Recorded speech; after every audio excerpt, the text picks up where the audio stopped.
Hey guys, today I'm going to be painting a beautiful, relaxing nighttime sunset sort of beach scene. It's going to be rainbow colored, the beautiful galaxy in the background, something for my music room downstairs where I play guitar. So first I'm going to start off with just black and white underpainting. I painted a line for the horizon of the water, and then I just tried to get that line as straight as possible for now. And then you see there I'm using white acrylic paint to paint down the reflections of the beach sand before the waves crash onto them. And then I just brush in the moon, sun, whatever. And then I'm going to brush in some clouds. I really wanted to go for a very relaxing and chill vibe for this painting. Like I said, I needed to fill an empty space on my wall in my music room, and I need to teach myself not to tense up so much while I'm playing guitar. So I figured I'd paint a nice sunset, moonrise beach scene with a rainbow galaxy theme to it. Since my last rainbow galaxy painting came out so nice, I figured I'd use those techniques again. And before I painted this, I asked my boyfriend if he wanted to have any input on what the painting looked like, since his home office is also my music room. And he asked for some aurora borealis, so I painted them in here too. I figured that would actually be a really cool design idea, so I'm glad he suggested it. But you can see I'm just flicking the white acrylic paint up to create the effect of those aurora lights. And then I'm also painting in little thinner strokes straight up the same way, just to add little details. I'm going to repaint over this in color anyway, so the specifics aren't super important just yet. And just finishing a couple lines and scribbles here and there in the white acrylic paint for the underpainting. And now we're going to go in with neon yellow for the moon or sun. I still haven't really decided if this is a moonrise or a sunset. That's why I keep saying that. But either way, it looks cool. It doesn't really matter. So you can see I'm also coloring the aurora with that color as well in certain parts, because I'm going to have them rainbow colored. And then I mixed neon yellow and neon orange for a transition shade and blend that out around the yellow. And then I'm going back in again with actual neon orange. And you can see I fade the colors out, and I'll mix them together for transition shades throughout this entire piece. So I'm constantly blending colors on my palette before I actually go in and testing them out on my palette to make sure that they actually look good.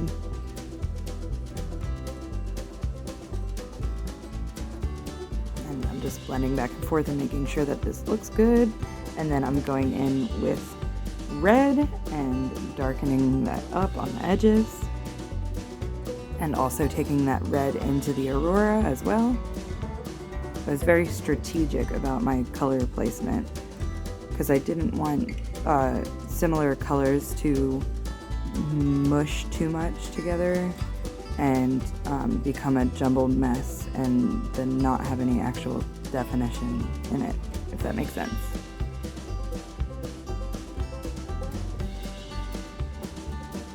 And then I'm just cleaning up the horizon there, which I continue to do as I go.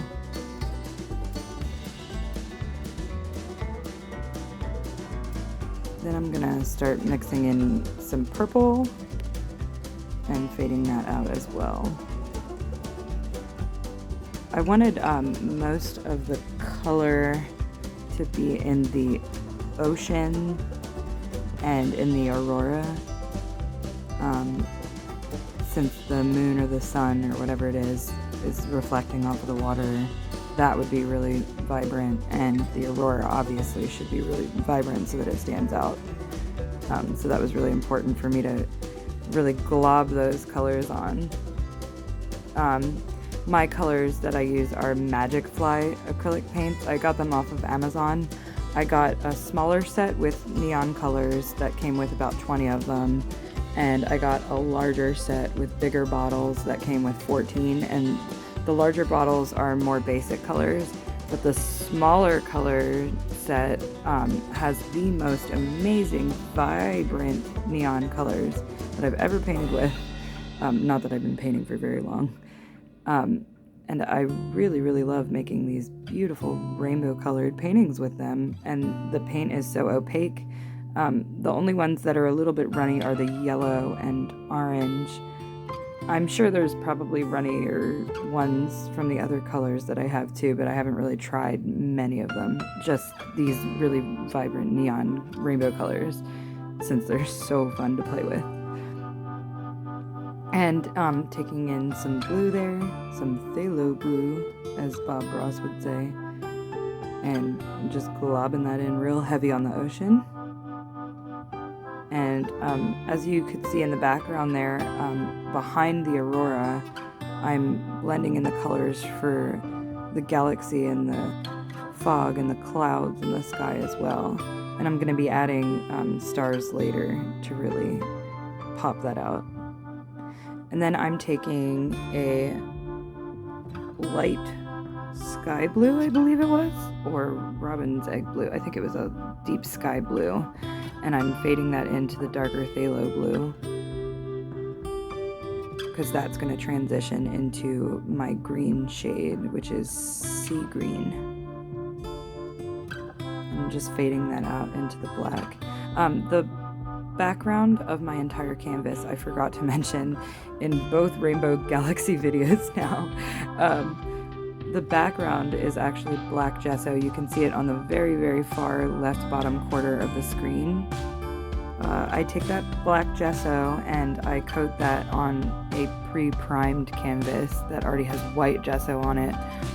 You can buy pre-gessoed black canvases if you want, but I can never find them in large sizes, so I just buy large canvases and gesso them myself in either black or white, whichever I need.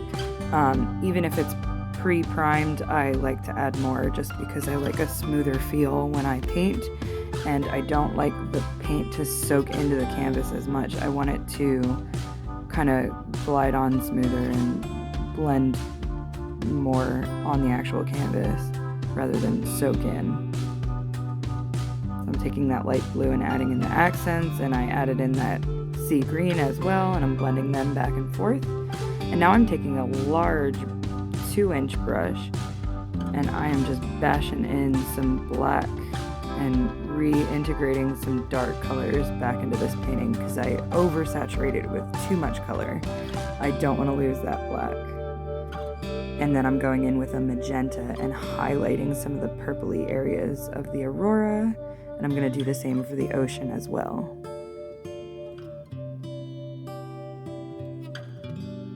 This one is just such a fun painting to work on. Honestly, if you want to try this one out, I would not be afraid to give it a go. It really wasn't hard. I know that sounds like an artist saying, oh, it really wasn't hard. Oh, anyone can paint. But really, it's not. Just look at what I'm doing. You can do shapes any which way you want. You don't have to make it look exactly like this, but as long as the colors are laid down the same sort of way, it's going to end up looking cool. So why not give it a shot? You could do it on a smaller canvas, or even some canvas textured acrylic or oil paper. I have some of that, and that doesn't bleed, and you can paint on that, and then you won't have to feel as bad about ruining a canvas if you mess it up. So that's definitely something you can try. And you'll see there, I added some black lines around the auroras. I actually forgot to record that part. I accidentally paused my recording and forgot to restart it. So just add some black lining and detailing around those auroras to make them more sharp. And now I'm adding back in white acrylic paint in little dots with a fine liner brush, just to speckle in some stars. And then I'm also going to put those stars into the ocean and into the sand as well to show some reflection. And like I said before in my last Rainbow Galaxy video, you don't want to go too heavy-handed with those stars, but do make sure that they're varying sizes and scattered around and not too evenly spaced out. But like I said, guys, this one was really fun to work on, and I honestly think anyone could give it a shot if you wanted to, so don't be afraid to try it. If you liked this video and want to see more, please subscribe. Have a good one.